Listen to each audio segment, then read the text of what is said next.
खुलुमबाय लोगोफोर दिनै सानदेना जेरावबो थांनाय जायाखै ओमफ्राय ओंखाम जाखांनानै एसे बोरैबा उन्दुनो ओंखारोना ओंखायनो दान्दिसे उन्दुदोंमोन 15 मिनिटसो उन्दुनाय जाबाय बाथ्राया जिखियानो जाया उन्दुना सिखारनानै आं मोनसे भिडिअ नुदों बाथ्राया फेरेंगानि जागोन फेरेंगाया ओरैबायदि बाथ्रा बुंदों रिपर्टारफ्रा मोनसे बाथ्रा सोंदोंमोन थ' आं बुंनायनि सिगां नैबे फेरेंगानि जाखिनि बाथ्रा ना बेखौ आङो नोंथांमोननो ससे खोन्थाग्रोनि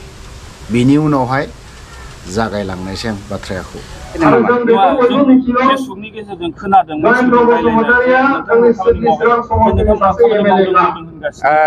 जाय सियाल बुन्दाफोरा बेफोर बाथ्राखौ फोसावलागासिनो दङ बै सियाल बुन्दाफोरखौ फेरेंगानि खाथियाव फैनो होबानो जाबाय नोंथांमोना खोनाखाबाय मा लेंगुवेज मा सोदोब मा बाहायो जेरै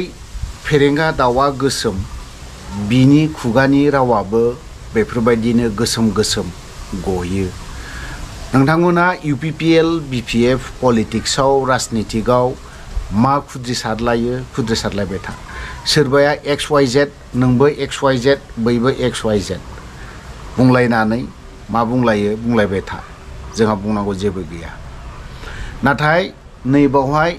रिपर्टारनि माखासे कुइसन खालामनायाव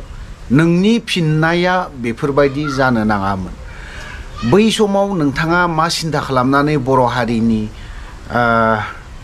मोनथानि थाखाय नांनो होननानै थाङामोन जांख्रिथायारि सोमावसारनो होननानै थांग्रानि खुगायाव लेथ्रा राव गयोना जों जाम्बाब्लाबो जों अभद्रब्लाबो अगियानब्लाबो जोङो बेफोरबायदि राव गवा जों दिनै नोंथांखौ फेरेंगाखौ ना बे फेरेंगाखौ आं मा बुंबावगोन राव गैयिफोरबायदि जानानै दं जों माबा मोनसे होनोब्लाना बियो केस माबा माबि बेयावल' थांगोन जोंबो नोंनि सायाव माबा मोनसेखौ बुङोब्ला गोबां बाथ्रा बुंनो हायो नों सासे EMनि खुगानिफ्राय बे खोनासंथाव जायि राव नों मा हिसाबाव बर' हारिनि रायजोनि मोनथानि थाखाय नांनो थांखो नों सासे बै समाव जेब्ला म्यानमाराव थादोंमोन बिसिबांबा गिदिर बिबान लानानै नों दङमोन नोंनि थांखिया बेल'मोन नामा आं इलेक्शन गेलेनांगौ बा नैबे EM जानांगौ आंनि उल्थायै जायफ्रा बुंदों बिथांमोनखौ लेथ्रा रावजों सोंखारिनांगौ बेफोरखौल'सो सोलोंदों नों EMआ नों बर' समाजनि मा मोजां खामानि मावदों नोंथाङा थिग खोथाखौ बुंनानै ला आरो NDFBनि प्रति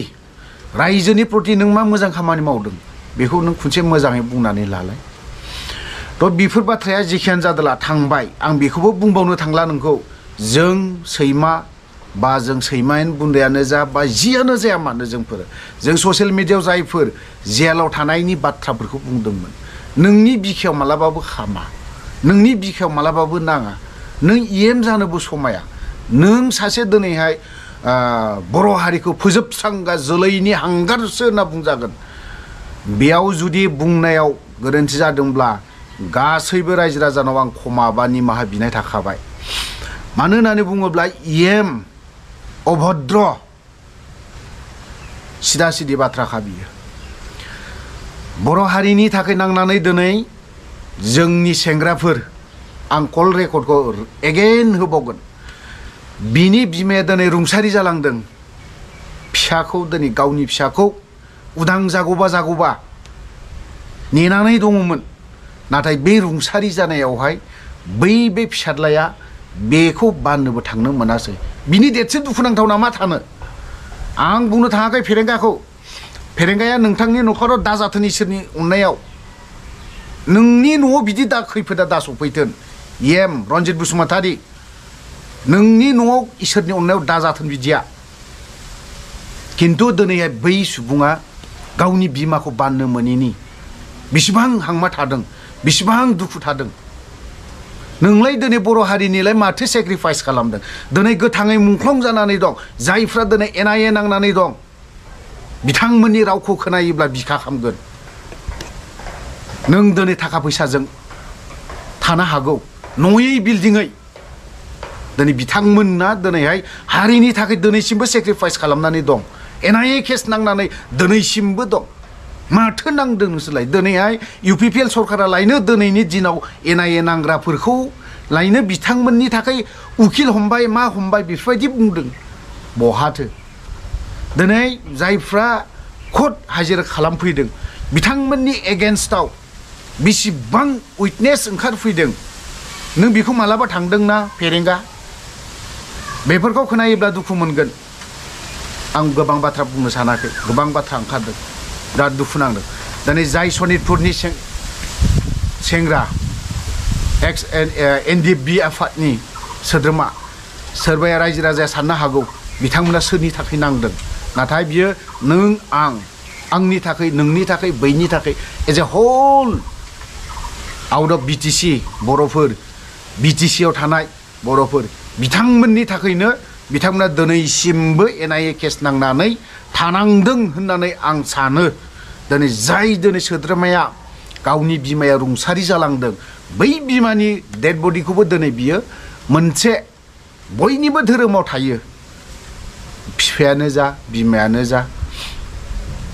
बिथांमोनखौ हिन्दु ससाइटियाव सावग्राब्ला एसेब्लाबो अर होनो बा बाननो बेफोरखौ लुबैयो ख्रिस्टियान धोरोमावबो दङ हा थफ्लासे एसेब्लाबो बिमानि मोदोमाव हरनो लुबैयो बाननो लुबैयो जोनोमगिरि बिमा दिनै बेखौनो बाननो मोनाखै आरो बेजों लोगोसे बिनि बिसियाबो दिनै खारबाय फेरेंगाया बेफोरनि फारसे सानदोंना मालाबा मोजां खबर लादोंना नोंनि न'आवलाय जोंलाय मानो थांनो जों गलाम नङालै जों नोंसोरनि एफाराब माबा नङा गलाम नङा नोंनि न'आव जों मानो थांनो सिदा सिदि बाथ्रा नोंथाङा जेसेबां सेक्रिफाइस खालामदों नैबे अफ्रियाबो 22 बोसोर नांनानै दुखु दाहा खस्थ' लाबोदों जों नोंसोरबायदि नङा नोंसोरबायदि थगायसुला EM नङा नोंसोरबायदि जोङो बर' हारिखौ अलहराव खोख्लैग्रा नङा जाय सेंग्राफोरखौ दिनै NIA केसाव खोख्लैना दं बिथांमोनखौ दिनैहाय नोंथांमोना उकिल हमदोंनो माबा मोनसे खालामदोंनो बोरोथो बहाथो दाथ' नै इलेक्सननि गोबां माबा माबि नांलांला जोब्बाय दालाय बहाथो उकिल हमबावबालाय मा जानो बोसोरथामा नोंसोर बबेयाव गरायनि गांसो हाहैदोंमोन बोसोरथामाव मा खालामनानै थाहैयामोन बै बोसोरथामावहाय बबेयाव मैदेरनो थालिर फस्ला हैबाय थायामोन नोंसोरो थ' जिखियानो जादोला गोबां बाथ्रा बुंबाय आं नैबे जाय दाखालिसो कर्टआव हाजिर जाफैनायाव मोननैसो कल रेकर्ड आंनो लोगोआ हरदोंमोन बिनि उनाव बेखौ बिथांमोननिनो राव ससियेल मिडियायाव हगारनानै हो इउटुब चेनेल निउस पर्टेल बेफोरबायदियाव हगारनानै हरनानै हो मोनथिहैथोन बुजिथोन बेफोरबायदि बाथ्राखौ बुंदों थ' बिथांमोननि रेकर्डखौनो दान्दिसे आं हगारलांबावगोन आरोबाव ससेल' हगारगोन मा फोरमायदों बिथांमोना प्रमद बर'आबो लिंदोंमोन न'खरनि बिमा बिफाफोरखौ थांजोबदों आर'नाइसो सोनो लिंहरदों UPPL आव सोनो लिंहरदों बेफोरखौ लाना राजनिति खालामनो नागिरदों नामा बेफोरबायदि न'खरनि राजनिति गेलेनो सानदोंबा गोजान थादोलै जानला मानलाखौ जों बारा मोजां मोना थ' बिथांमोननिनो जाखिनि भिडिअ कल रेकर्ड बेखौ नोंथांमोना आं दान्दिसे खोनासंहोनि आंनाबो गाज्रिलै खबरा दाखालि बावैसो आइयाबो थैनानै थांबाय बेयावबो थांनो नंदोंमोन थांनाय जायासै थांनोनो हायासै न'नि मानसिफ्राबो थाखा फैसा मामानो हायासै आरो माखासे बर' लिडारफ्राबो रावबो नायफिनला रावबो राव होला मा खालामनो बिथाङा गोबां बाथ्रा बुंलांबाय गोबां खोथा फोरमायलांबाय थ' जुदि आंनि जाखिनि बाथ्रा बुंलांनाय बावहाय जुदि गाज्रि लेंगुवेज बाहायदोंब्ला गासैबो बर' रायजो राजानाव क्षमा बा निमाहा बिखानाय थाबाय थ' लोगोफोर भिडिअखौ बारा गोलाव खालामनो सानाखै आं बावनो दोनथ'बाय जय बर' हारिनि